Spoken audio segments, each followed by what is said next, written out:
कोल्हापूर शहरातील रस्त्यांसाठी शासनानं 100 कोटी रुपयांचा निधी मंजूर केलाय।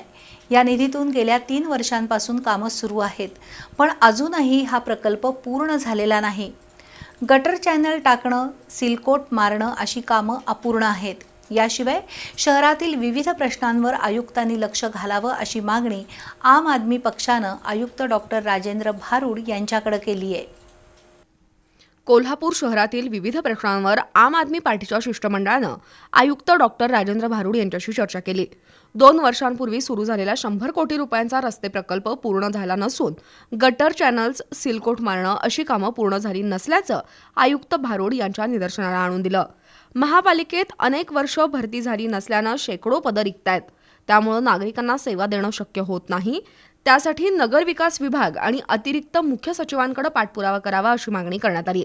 टिप्पर चालकांच्या कंत्राटात घोटाळा झाला असून त्याची चौकशी पूर्ण झालेली नाही।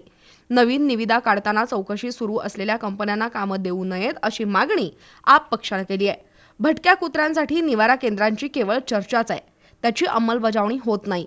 कुत्र्यांच्या नसबंदीसाठी जादा डॉक्टर घेऊन मोहीम राबवावी, घरफाळ्यासाठी मालमत्तांचा रिव्हिजन सर्व्हे पूर्ण करावा, ई बस खरेदीला गती द्यावी, पाणी गळती शोधण्यासाठी टास्क फोर्स नेमून दर महिन्याला त्याचा आढावा घ्यावा, ब्युरो ऑफिस, विभागीय कार्यालय, नगररचना आणि पौडी विभागात ई गव्हर्नन्स सिस्टीमचा वापर अनिवार्य करावा अशी मागणी करण्यात आली आहे। यावेळी संदीप देसाई, उत्तम पाटील, अभिजित कांबळे, सूरज सुर्वे, संजय नलवडे, शिवानी गजबर, दुष्यंत माने उपस्थित होते।